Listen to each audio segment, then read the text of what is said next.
Oi! Faz tempo que eu não faço um vídeo da Crônicas da Livraria, não é mesmo? Na verdade, eu gostaria de atualizar vocês que eu não estou mais na livraria, porque eu tive que sair para poder me dedicar a outros projetos pessoais, que esse semestre vai estar bem louco, gente, sério mesmo. Mas não é isso que importa, o que importa é que a experiência foi completamente enriquecedora para mim e eu vou continuar falando dela em vários tipos de tópicos por aqui no canal.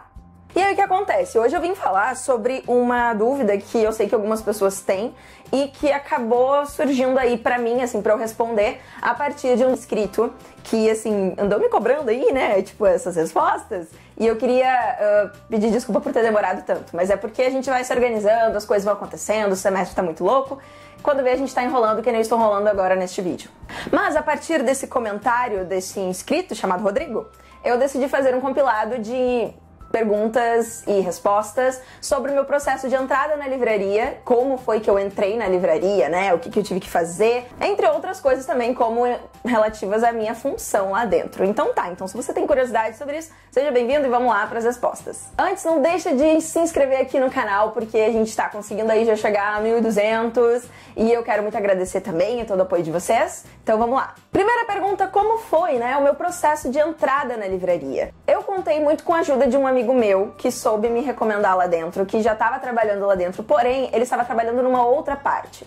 E o fato de eu ter um canal literário me ajudou muito nisso, porque eu acabei colocando no meu currículo quando eu entreguei, então quando meu coordenador, meu ex-coordenador no caso, estava selecionando os papéis, ele parou para dar uma averiguada neste canal. E ele percebeu que o tipo de livro que eu falava aqui preenchia uma lacuna lá na livraria, na seção de juvenil, jovem adulto. Nessa época eu estava trabalhando numa outra empresa e aí eu recebi uma ligação, uma proposta dessa livraria e, bem, né, eu fiquei tipo, ah, meu Deus, ok.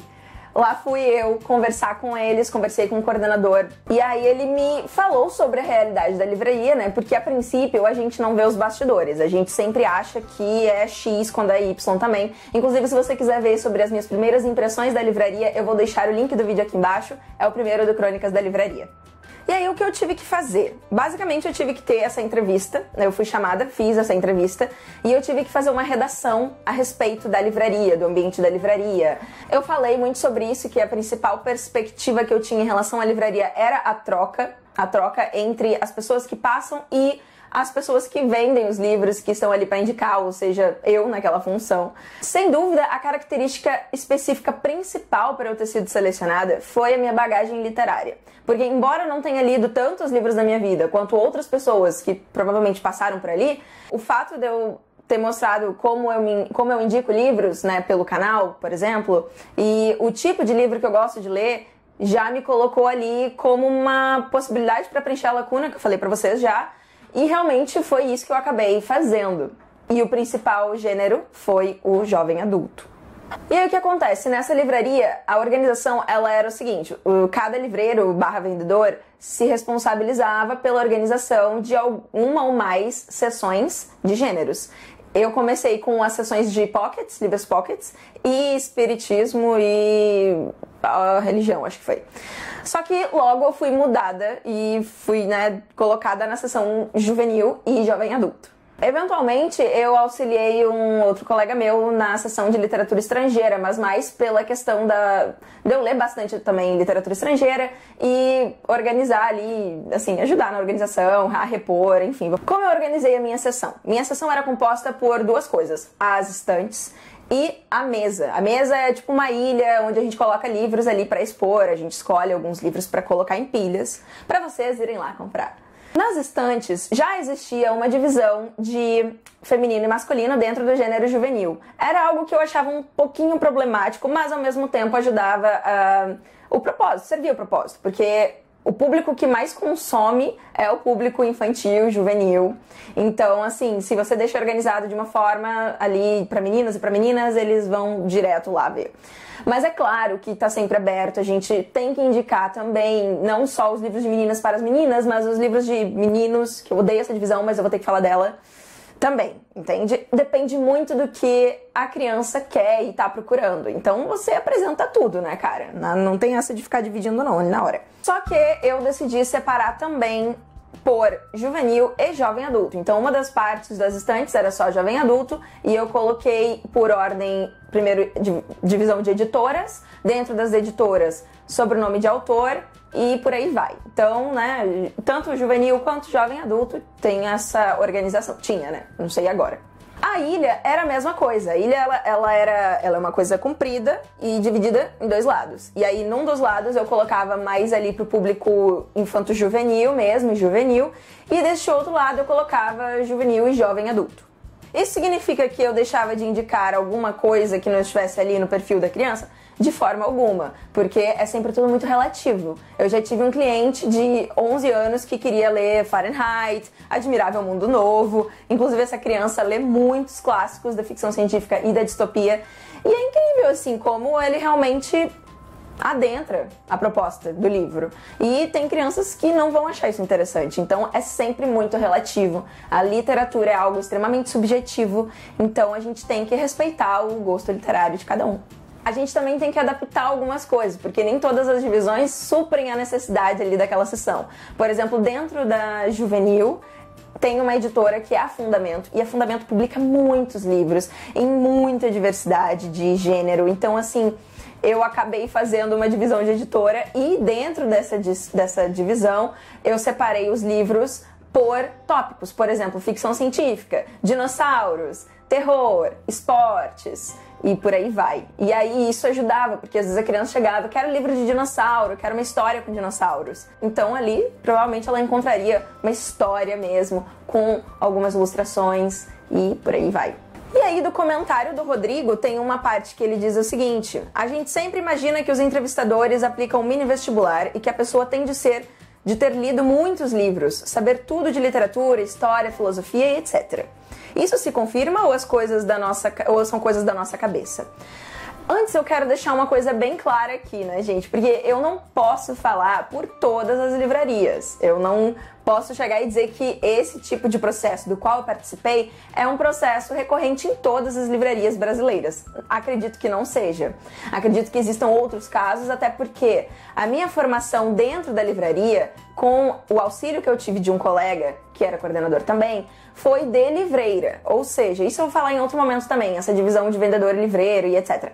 Eu tinha uma preocupação em indicar livros, portanto, minha organização era fundamentada nisso, na importância que eu dou na indicação. E também na independência de uma pessoa de ir lá e conseguir encontrar o que ela quer dentro da proposta de uma estante. Então, assim, não sei como outras livrarias organizam seus espaços, sei que tem umas que organizam de uma forma que não é nada organizada, e enfim, gostava muito do jeito que a nossa livraria, que a livraria na qual eu trabalhei, era organizada, então, né, posso falar sobre isso, mas não posso responder essa pergunta de modo geral. Aí entra essa questão do livreiro e do vendedor, porque, bem, eu tinha colegas que não tinham tanto hábito assim de ler quanto eu tenho, mas que vendiam lá muito bem, sabe? Que estavam atualizados, que se informavam a respeito dos mais vendidos da Veja, que também tinham o bom senso de procurar saber o que estava sendo mais vendido, menos vendido, dentro de determinadas sessões. A gente trocava informações entre as sessões, eu não estava muito presente na sessão X, então quem era responsável por ela, eu ia lá e perguntava, e aí, o que está saindo? Porque é importante a gente ter essa informação toda. Mas assim, são coisas e hábitos que você também aprende dentro do seu ambiente de trabalho, na livraria. Então, não é algo assim, eu acho, que seja imediatamente cobrado, mas é sempre bom você ter esse extra. Até porque você vai estar trabalhando com livros e as pessoas elas vão eventualmente te procurar para indicação. Então, é bom para você que você saiba indicar. E aí depende da sua relação com a literatura, enfim. Mas não, eu não prestei mini vestibular, eu não tive que trazer uma lista de livros que eu já li na vida, não tive assim que mostrar que eu, sei lá, como li 800 livros por mês. Não, o que importa é que eu me importo com isso, com um repertório maior de indicação, e acho que isso é algo bom para um perfil de um livreiro. Se a sua intenção é ser livreiro, bem, né? Já vá se colocando ali como livreiro, sabe? A outra pergunta foi se dava para aprender muita coisa na prática. Mas eu prefiro deixar isso para um outro vídeo no qual eu pretendo falar sobre as coisas que eu aprendi na livraria e eu acho que pode ser interessante para vocês. Vou ficar devendo aí essa pergunta. Aí do comentário dele, ele pergunta também, no período em que você é estagiária, precisa passar um tempo estudando sobre os gêneros e as classificações dos livros? cai naquilo que eu acabei de falar. Se você tem a intenção de ser um livreiro e de ser um bom livreiro, é muito importante que você estude gêneros, que você estude editoras, que você estude traduções, que você procure, assim, quais são as edições mais recentes, quais que são mais completas, quais que são menos, quais que são mais econômicas ou não. É sempre importante você saber apresentar vários tipos de opções, né? Porque nem todo cliente vai poder pagar bastante por uma edição capa dura, linda, maravilhosa, com ensaios extras da editora. Às vezes ela vai estar procurando algo mais simples, algo que é para ler para um trabalho mais rápido. É muito relativo, então é importante que você conheça propostas de editoras e é algo que, assim, sei lá, se você tem um tempinho livre ali dentro da livraria, você vai explorando o espaço, vai dando uma lida, pergunta pros colegas, entende? Só vai. Gênero, sim, muito importante. Gênero é uma coisa que as pessoas perguntam com frequência. Tem muita gente que chega lá, eu queria uma indicação de romance policial. Eu queria uma indicação de suspense, queria uma indicação de terror.